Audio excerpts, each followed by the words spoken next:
수많은 기대 속에 베일을 벗었던 오징어 게임이는 여전히 많은 나라의 사랑을 받으며 10일 연속 전 세계 1위를 탈환 중인데요.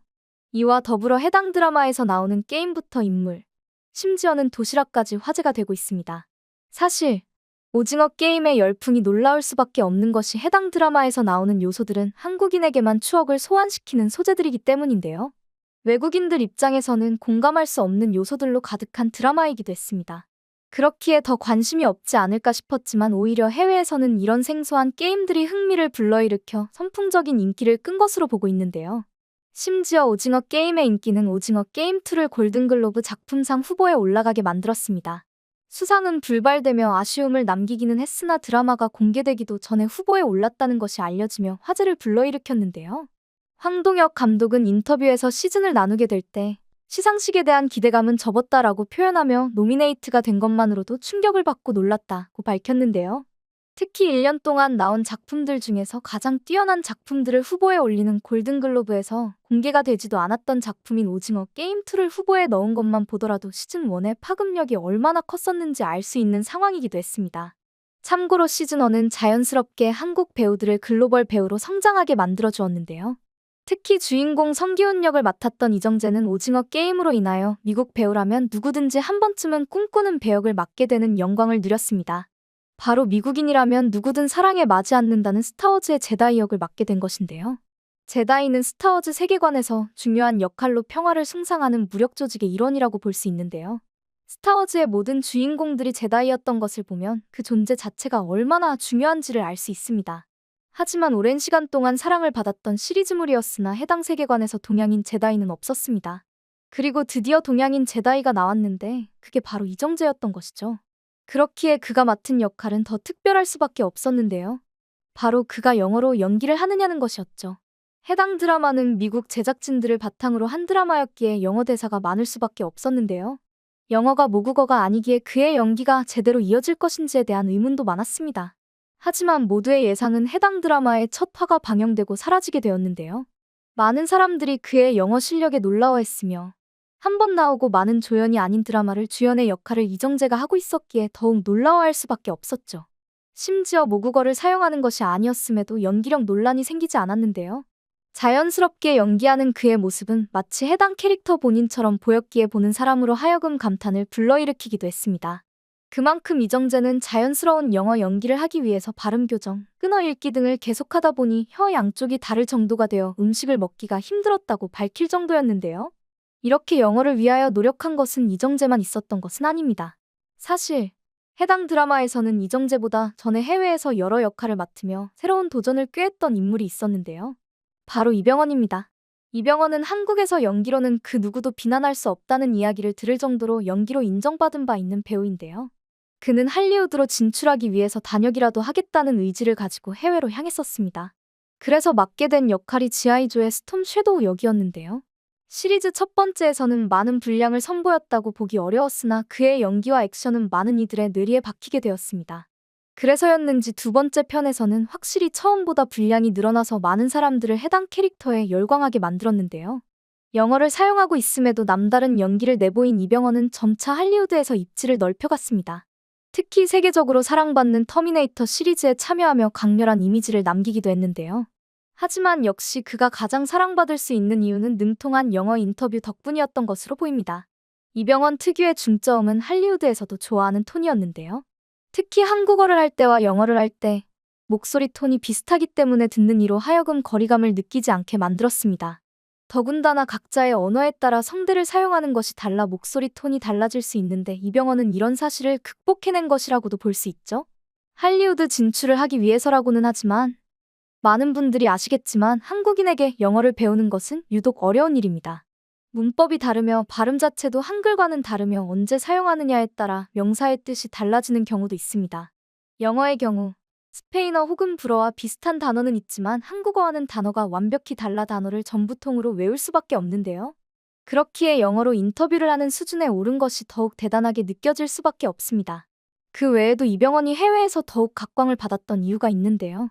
바로 외국어에 능통한 것뿐만 아니라 영어로 농담을 할 수 있다는 것입니다. 문화권이 다르다 보니 유머 코드 또한 한국과 미국은 차이를 지니고 있는데요. 그래서인지 같은 타이밍에 웃는 것은 쉬운 일이 아닙니다. 그 단어가 지닌 의미를 알고 있어야 해당 농담에 함께 웃을 수 있기 때문이죠. 더군다나 미국의 경우 유머와 예의 없는 것의 차이는 한 끗 차이라고 할 정도로 쉬운 일이 아닌데요. 그런 상황에서 누군가에게 예의 없이 보이지도 않고 모두가 웃을 수 있는 농담을 할 수 있는 수준인 것입니다. You've been traveling together as partners for some time. Tell me a little bit about creating the chemistry with Ethan Hawke and how you two work together. Yeah, in the script, we are best friends, and we travel a lot, and we always do anything together. We got to be closer very naturally on set. So yeah, we smoke opium a lot. Maybe that's why. Yeah. In Canada, we don't talk about that. 이렇게 자연스럽게 인터뷰할 수 있는 영어 실력을 가지고 있기에 할리우드에서 이병헌의 존재가 드러난 것이 아닐까 하는 생각이 드는데요. 놀랍게도 이렇게 잘할 정도이니 타고난 언어 능력자라는 생각이 드실 수 있으나 전혀 아닙니다. 2명의 영어 강사를 두고 1명은 발음 교정을, 1명은 내용 습득을 위한 연습을 진행했다고 하는데요. 거의 하루 온종일 붙어서 해당 강사들에게 교습을 받아 이 정도 실력으로 올라갈 수 있었다고 합니다. 하지만 그의 노력 없이는 실력이 있더라도 결국 발휘되지 못했을 것이라 보여지는데요. 그렇기에 통역사들도 그의 능력에 혀를 내두르기도 했다고 합니다. 이와 관련하여 자신을 통역사라고 소개한 인물의 글을 발견하게 되어 해당 내용 살펴보도록 하겠습니다. 안녕하세요. 요즘 오징어 게임 열풍이 불며 제가 감탄했던 기억이 떠올라 한번 풀어보고자 합니다. 저는 미국에서 통역사라는 직업을 가지고 있는데요. 평소에는 기업의 동시 통역사로 활동하고 있습니다. 저는 참고로 한국어가 큰 인기를 누리지 못하고 있을 때 블루오션이라고 생각하고 해당 언어에 뛰어들었는데요. 솔직히 블루오션은 맞았지만 생각보다 많은 사람들이 저를 불러주지는 않더군요. 당시만 하더라도 한국이 지금 같은 위상을 지니지 않았던 시기라 그다지 통역이 필요한 일이 많지 않았습니다. 그 덕분에 저는 동시 통역사로만 활동하고 싶었으나 간단한 서류 작업에 번역 등을 하며 생계를 유지해야만 했습니다. 하지만 저는 후회하지 않았습니다. 한국이 언젠가 강국이 될 것이라고 생각했거든요. 그리고 그 예상은 맞았는지 시간이 지날수록 한국은 점차 영향력이 커졌습니다. 미국으로 진출하는 한국 기업들이 많아졌으며 동시에 저에게 통역을 요청하는 횟수도 점차 늘어났죠. 하지만 그때까지도 저에게 언어를 잘못 골랐다며 지금이라도 다른 언어를 배우라고 부추기는 친구들이 있었습니다. 저는 예언가처럼 언젠가 한국어를 배우는 사람들이 많아지는 날이 올 것이라며 두고 보라고 이야기를 하기도 했죠. 저는 틈틈이 한국어를 더 공부하기도 했고 시간이 남는 날에는 한국어 강사가 되기 위한 과정도 거쳤습니다. 물론 모두들 그다지 쓸모가 없을 것이라며 혀를 찾긴 했지만요. 저도 힘든 일이긴 했습니다. 한국어는 영어와 문법부터 시작하여 발음하는 것, 작성하는 법까지 무엇 하나 겹치는 것이 없었습니다. 그렇다 보니 배우는 것이 너무 힘들었죠. 하지만 그 어떤 글자보다 과학적이었으며 쉽게 읽을 수 있습니다.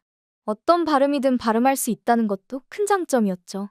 더군다나 한국어를 한번 배우면 그 재미에 빠져서 계속 배울 수밖에 없다는 매력도 존재했습니다. 영어로는 그저 빨간색에 불과한 단어를 붓다 빨갛다 불그스름하다 시뻘겋다 등등 다양한 표현을 하는 나라는 오직 한국뿐일 것입니다. 그래서였을까요? 저는 한국어를 배우고 통역하는 것에 갈수록 자부심을 느낄 수밖에 없었습니다. 그리고 저는 우연히 한 배우의 통역 대타를 맡게 되었는데요. 담당 통역사가 몸이 안 좋아 저에게 대신 해달라고 부탁했기에 해당 일을 하게 된 것이었습니다. 불과 일주일이었으나 그 한순간의 경험이 한국이 곧 관심을 받을 수 있을 것이라는 확신을 가지게 되는 경험이기도 했죠. 당시 영화 촬영장에서 만난 그는 한국인답게 예의 바르더군요. 저는 한국 영화로 한국어 연습을 하기도 했기에 그를 알아볼 수 있었습니다. 그는 촬영장에서 저를 보면 항상 먼저 인사를 건넸으며 그저 통역사에 불과한 저에게 이런저런 이야기로 긴장을 풀어주기도 했었는데요. 지켜본 결과 그는 꾸준히 영어를 연습하는 노력파였습니다. 그는 할리우드를 위해서 공부를 하고 있다고 밝히면서 자신이 이해한 것이 맞는지 확인하기 위해서 통역을 요청하기도 했습니다. 그는 제가 생각했던 것 이상 영어를 잘했는데도 자신의 연기에 조금이라도 오점을 남기지 않기 위해서 디렉터의 말을 알아듣기 위해 저에게 통역을 요청한 것이었습니다. 그가 한국에서 연기력으로 알아주는 배우라는 것을 알고 있던 저에게는 대단하다는 생각을 하게 만들었죠. 신인처럼 하나 노력했으며 누가 봐도 고생스러운 상황인데 그는 한숨 한 번 내쉬지 않았습니다. 오히려 자신의 의견을 내기도 하며 캐릭터를 위해서 더 노력하는 모습만 보였죠. 그리고 가장 기억에 남는 것은 잠깐 쉬는 시간에는 사람들에게 농담을 하는 것을 들었는데 정말 미국 문화에 흡수되었다는 생각이 드는 행동이었습니다. 저는 아직까지도 한국 농담을 잘 이해하지 못하던 시기였기에 그의 행동은 몇 년 동안 한국어만 공부했던 제가 너무 부족하다는 생각을 하게 만들더군요. 그리고 문득 그런 생각을 했었습니다. 한국어와 영어를 번역하는 사람들은 미국인도 몇몇 있긴 합니다. 하지만 동시 통역사들은 대부분 한국인들이 많은 편인데요. 그들만큼 한국어 혹은 영어로 통역할 수 있는 외국인들이 없기 때문이란 생각이 들었습니다. 그만큼 그들은 미국의 문화마저 흡수하려고 노력을 하고 완벽하게 통역을 하기 위해서 노력하는 모습을 보이는데요. 그런 모습을 배우의 통역을 맡으며 보게 되었던 것입니다. 그리고 그 짧은 만남을 뒤로하고 저는 그가 할리우드에서 활약하는 모습을 보며 언젠가 한국이 미국에서 큰 화제가 될 것이라고 생각했었죠. 차후 제가 일본 통역가인 친구를 만났다가 일본이 얼마나 오만한지를 알게 되었거든요. 제 친구는 유명 일본 가수의 통역을 맡게 되었었습니다. 통역을 하면서 그들이 직접 몇몇 질문에는 대답할 수 있도록 연습을 도와주기도 했는데요. 발음을 교정해줬음에도 전혀 적용이 되지 않으며 자신이 하고 싶은 대로 발음했다고 합니다. 조심스레 다시 권고했음에도 자신들이 굉장히 높은 수준의 영어를 하고 있다고 생각했다고 하는데요. 정작 해당 가수가 영어를 했음에도 미국 인터뷰어가 알아듣지 못하여 통역사가 다시 말을 하는 웃지 못할 이야기가 있었다고 하죠. 그 외에도 여러 이야기를 듣기는 했으나 이 정도로 멈추겠습니다. 하지만 친구에게 들었던 이야기는 제가 한국어를 잘 선택했다고 생각하게 만들었죠. 그리고 저는 예상했듯이 미국에서 화제가 된 한 프로그램에서 그 배우를 다시 마주할 수 있었습니다. 바로 오징어 게임에서 말이죠. 제가 일주일 정도 통역을 맡았던 배우는 바로 이병헌이었습니다. 프론트맨을 영어를 듣는 순간 바로 그를 떠올렸습니다. 여전히 좋은 목소리 톤을 가졌으며 제가 통역을 맡았던 그 시기보다 확실히 영어가 늘었더군요. 그가 더 성장했다는 사실에 또다시 소름이 돋았는데요. 나이가 들면 대부분은 성장하는 것을 멈추는데 한국인들은 그렇지 않다는 것을 깨닫는 순간인 것만 같았거든요. 당시 우울증처럼 저는 더 이상 성장하지 못할 테니 통역사를 포기할까 싶었던 시기였는데 그를 보니 다시 할 수 있을 것만 같았습니다. 계속 노력하던 그가 생각났거든요. 아직도 그 노력을 계속하는 듯하여 한국인이라면 다시 일어날 거라는 생각을 했고 저는 지금까지도 통역사 일을 하고 있습니다. 그리고 한국이 많은 사랑을 받는 덕분에 제가 할 일도 늘어나고 있는데요. 제가 이렇게 화제의 중심에 선 나라의 언어를 할 수 있다는 것이 너무 뿌듯할 따름입니다. 해당 내용을 통하여 한국인이 얼마나 많은 노력을 기울이는 나라인지 새삼스레 깨닫게 되는 듯한데요. 이외에도 오징어 게임2의 열풍에 따라 한국과 한국어에 대한 관심이 높아지고 있는 상황입니다. 한국이 이렇게 많은 이들에게 사랑을 받는 것 이유는 앞서 경험을 이야기했던 주인공이 했던 말처럼 끊임없이 성장하기 때문이 아닐까요? 앞으로도 계속 성장할 한국이 이번엔 어떤 이유로 또 세계를 깜짝 놀라게 할지 기대되네요. 해당 글은 한국 내거주하는 중국인의 수가 급증하고 있는데도 불구하고 한국이 중국에게 감사할 줄 모른다는 이해할 수 없는 내용이었는데요. 논란의 주인공인 중국인은 6.25 한국전 참전용사를 후원하는 기업에 중국은 한국전쟁 당시 미국에 대항하고 한국을 도왔다라며 한국전 병력지원국에 중국이 빠진 것을 보고 항의함과 동시에 이 기업을 향해 깊게 알아보고 후원해라라며 황당한 주장을 늘어놓았습니다. 하지만 그것도 잠시 한국 기업의 답변에 중국인은 황급히 사라지고 말았는데요. 14억 인구가 한국에 와도 역사는 변하지 않는다.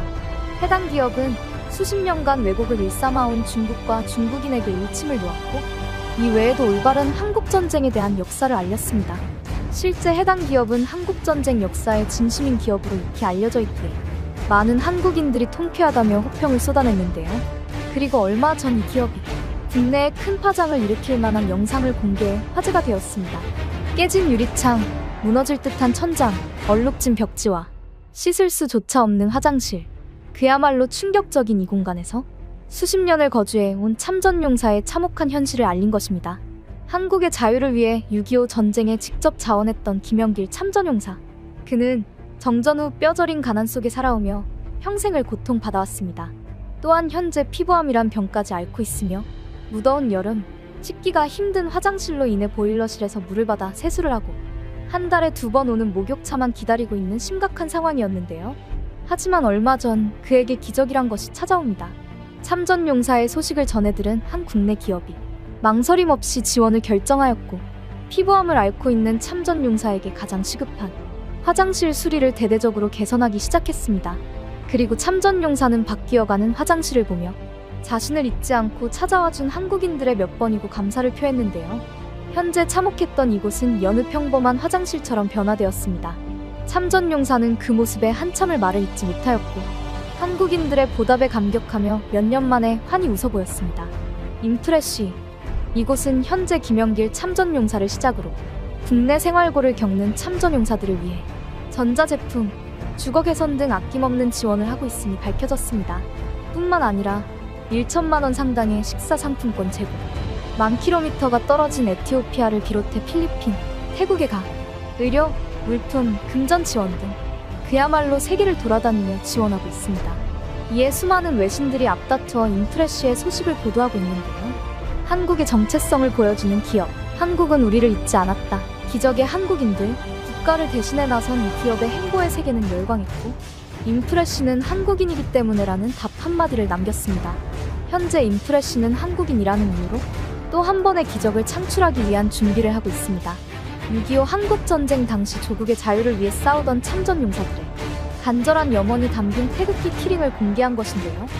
해당 태극기는 전쟁에 자원한 경주 학도병들이 출정 전 자신들의 의지를 서명으로 남긴 것으로 조국을 위해 희생정신, 우리의 죽음은 역사의 꽃이 되다 등 희생정신을 담고 있으며 이곳은 오랜 시간 장인의 손길을 거쳐 정말 그대로의 태극기를 구현해내는데 성공했습니다.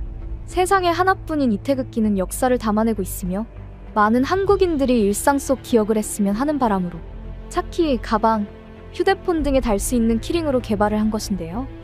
또한 해당 상품 역시 수익금 일부가 참전용사분들께 후원되고 구매한 모든 한국인들의 이름으로 전달된다고 합니다.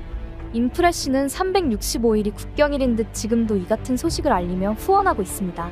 저희도 참전용사님의 소식에 안타깝고 가슴이 아파 후원에 동참하게 되었는데요. 국가를 위해 헌신한 모든 영웅분들의 상황이 좋아지시길 간절히 바라며 많은 분들의 관심과 응원 부탁드립니다.